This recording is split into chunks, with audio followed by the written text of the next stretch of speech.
ಚಿಂತಾಮಣಿ ನಗರದ ತಾಲೂಕು ಕಚೇರಿ ಮುಂದೆ ಜಮಾಯಿಸಿದ ಕನ್ನಡ ಪರ ಸಂಘಟನೆಗಳ ಮುಖಂಡರು, ಕಾರ್ಯಕರ್ತರು ಹಲವು ಬೇಡಿಕೆಗಳ ಈಡೇರಿಕೆಗೆ ಸರ್ಕಾರವನ್ನು ಒತ್ತಾಯಿಸಿ ಪ್ರತಿಭಟನೆಯನ್ನ ನಡೆಸಿದರು.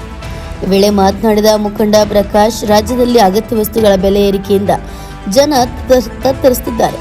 ಹಾಲು, ಬಸ್ ಚಾರ್ಜ್ ಮತ್ತಿತರ ಜೀವನಾವಶ್ಯಕ ವಸ್ತುಗಳ ಬೆಲೆ ಏರಿಕೆ ಆಗುತ್ತಲೇ ಇದೆ. ಇದರಿಂದ ಜನಸಾಮಾನ್ಯರ ಬದುಕು ದುಸ್ತರವಾಗಿದೆ ಎಂದು ಆರೋಪಿಸಿದ ಅವರು, ಕನ್ನಡ ನಾಮಫಲಕ ಹಾಕಬೇಕೆಂದು ಆದೇಶಿಸಿದ್ರೂ ಸಹ ಇನ್ನೂ ಕನ್ನಡ ನಾಮಫಲಕ ಅಳವಡಿಸಲು ಮುಂದಾಗಿಲ್ಲ.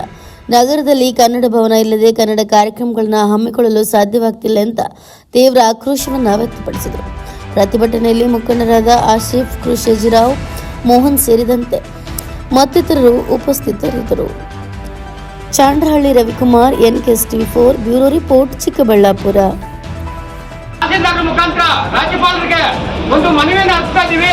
ವಿಷಯ ಏನಪ್ಪಾ ಅಂತ ಹೇಳಿದ್ರೆ, ಈ ನಮ್ಮ ಸರ್ಕಾರಗಳ ಜನ ವಿರೋಧಿ ನೀತಿಯಿಂದ ಇವತ್ತು ಜನಸಾಮಾನ್ಯರು ಜೀವನ ಮಾಡೋದು ತುಂಬಾ ಕಷ್ಟ ಆಗಿದೆ. ನಾವು ನಗರದಲ್ಲಿ ಏನು ಪ್ರತಿಭಟನಾ ರ್ಯಾಲಿ ಮಾಡಿದ್ದೀವಿ. ಈ ರ್ಯಾಲಿಯ ಉದ್ದೇಶ ಏನು ಅಂತ ಹೇಳ್ಬಿಟ್ಟು ಈ ಒಂದು ಮನವಿ ಪತ್ರದ ಮುಖಾಂತರ ತಾಲೂಕು ದಂಡಾಧಿಕಾರಿಗಳ ಮುಖಾಂತರ ನಾವು ಒಂದು ಸರ್ಕಾರಕ್ಕೆ ಮನವಿಯನ್ನ ಮಾಡ್ತಾ ಇದ್ದೀವಿ. ಈಗ ಈ ಮನವಿಯನ್ನ ಹೋಗ್ತಾ ಇದ್ದೀನಿ.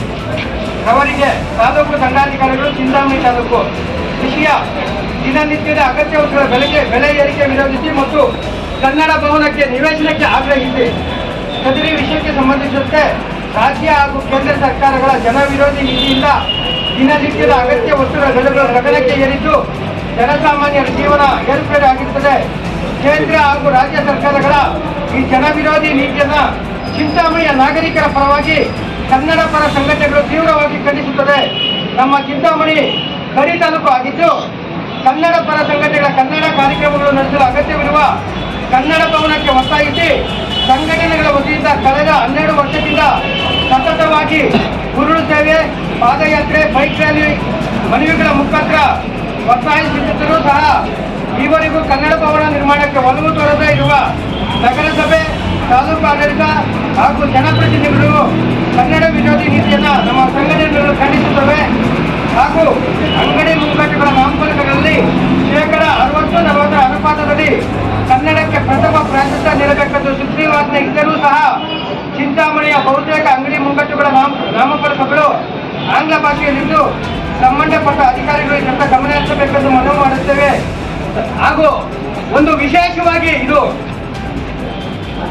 ನಮ್ಮ ಚಿಂತಾಮಣಿ ತಾಲೂಕಿನ ಖಾಸಗಿ ಶಾಲೆಗಳ ಬ್ಯಾನರ್ ಹಾಗೂ ಭಿತ್ತಿ ಪತ್ರಗಳಲ್ಲಿ ಕನ್ನಡಕ್ಕೆ ಸ್ಥಾನ ನೀಡದೆ ಅವರದೇ ಆದಂತಹ ಆಂಗ್ಲ ಭಾಷೆಯ ವ್ಯಾಮೋಹದಲ್ಲಿ ಬಿದ್ದು ಅವರ ನಾಮಫಲಕಗಳು, ಬ್ಯಾನರ್ಗಳು ಇಂಥವುಗಳು ಏನಾಗ್ತಾರೆ ಎಲ್ಲಾನು ಇಂಗ್ಲಿಷ್, ಆಂಗ್ಲ ಭಾಷೆಯಲ್ಲಿ ಮುದ್ರಿಸ್ತಾ ಇದ್ದಾರೆ. ಅಂತಹ ಖಾಸಗಿ ಶಾಲೆಗಳ ಕನ್ನಡ ವಿರೋಧಿ ನೀತಿಯನ್ನು ಇವತ್ತು ನಾವು ತೀವ್ರವಾಗಿ ಖಂಡಿಸ್ತಾ ಇದ್ದೀವಿ. ಅಂತಹ ಖಾಸಗಿ ಶಾಲೆಗಳಿಗೆ ಸಂಬಂಧಪಟ್ಟ ಅಧಿಕಾರಿಗಳು ನೋಟಿಸ್ ಅನ್ನು ನೀಡಿ ಎಲ್ಲ ಅವರ ವ್ಯವಹಾರಗಳು ಕನ್ನಡದಲ್ಲೇ ಇರಬೇಕು ಅಂತ ನೋಡ್ಕೋಬೇಕು ಅಂತ ಹೇಳ್ಬಿಟ್ಟು ಸಂಬಂಧಪಟ್ಟ ಅಧಿಕಾರಿಗಳ ಮೂಲಕ ನಾವು ಒಂದು ಮನವಿ ಪತ್ರವನ್ನು